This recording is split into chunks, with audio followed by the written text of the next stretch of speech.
በፊት አንድ ጓደኛ ነበረ። ከሱ ጋር ራሱ አላወራም። ከሰው ተለይቼ ነው ያለው። ለምን ስለ ሰው አይቻለሁ እስከ ጥግ ማለት ነው። እና ቤተሰቦች አሁን ሰውን ማቲ ገሎ መርዝ አድርጎ ልጁ ሞቷል ተብሎ እኛ ቤተሰብ ጋር ሰው ሄደዋል።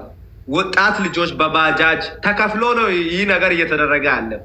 ስሙት፣ ማዘር እያለቀሰች ነው የደወለችው ማለት ነው ጠዋት። ማንን ነክታ ነው?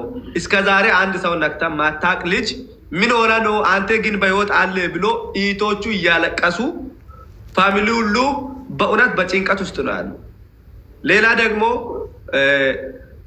አንተ ሳውዝ አፍሪካ ላይ መኖር አችልም እየተባለ ነው፣ ሽለላ ማለት ነው። እኔ አንድ ነገር በእኔ ህይወት ላይ ከደረሰ ማለት ነው እንድታውቁኝ የሚፈልግ ነገር ቢኖር በግሩፕ ብዙ ውጣ ውረድ እየተደረገ ያለው ስለሆነ ስለ እኔ ነፍስ የሀዲያ ልጆች የአማራ ልጆች እዚህ ጋር የተሰበሰባችሁ 14,000 ሰዎች አላችሁ። በእኔ ህይወት ላይ አንድ ነገር ከደረሰ ይህ መረጃ ለእናንተ ምስክር ነው።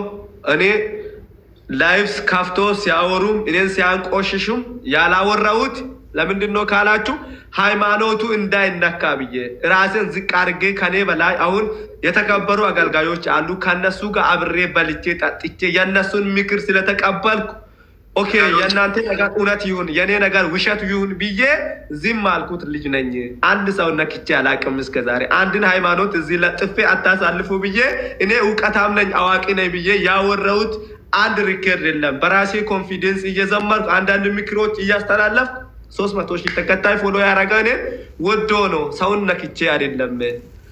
እኔ ላይ አንድ ነገር ከደረሰ እንድታውቁ የሚፈልግ ነገር ቢኖር ብዙ ዝለላ አለ፣ ብዙ ዛቻ አለ። ፋሚሊ ጋርም ሄደዋል። እኔ እነሱን የሚያስጠይቀው ቦታ በህግ አካልምን በምንም አካል አስጠይቃለሁ። እናንተ ምስክሮች ናችሁ ለእኔ። ሁላችሁንም በጣም ነው የሚያመሰግናችሁ፣ በጣም ነው የሚወዳችሁ። እግዚአብሔር ከክፉ ነገር ሁሉ ይጠብቃችሁ። አሁንም እኔ እግዚአብሔር አምላክ ከክፉ ነገር እንደሚጠብቅ ነው የሚጸልየው ማለት ነው። ሳውዝ አፍሪካ ላይ እኔ ሁሉንም ወንድሜ ነው ብዬ ነው እንደዚህ ቅፍ አድርጌ የሚያቀርበው ማለት ነው። ለእኔ ግን ጠላት እየበዛ ስለሄደ ማለት ነው ከዚህ በኋላ ማንም እኔ ጋር ከመጣ እንዴት አድርጌ ነው የሚቀበለው? ከማንም ጋር እንዴት ሆኜን ምሳ አብሬ የሚበላው? እኔ መጥፎ ሰው አይደለም፣ ሰውን ገልቼ የሚኖር ሰው አይደለም። መርዝ አድርጎኛል አለ። እኔ ሰው ልጅ ነኝ። መርዝ እንዴት ነው የሚሰጠው ለሰው ልጅ? እንኳን እሱን እኔ አላቅም። አንድ በመጀመሪያ ዙር ላይ እሱን እኔ መርዝ ሰጣለሁ። ስለዚህ እባካችሁ ለሰው ልጅ ክፉ ነገር አታስቡ።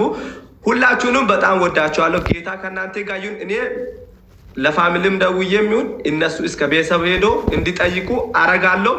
እኔ ጋር ግን አንድ ነገር ከደረሰ እናንተ ምስክሮች ናችሁ። ቢሞትም አንድ ነፍስ ነው። እናንተ በዚህ ነገር ላይ እንድትፋቱ አልፈልግም። ቴንኪው። በጣም ወዳችኋለሁ። ደህና ደሩ።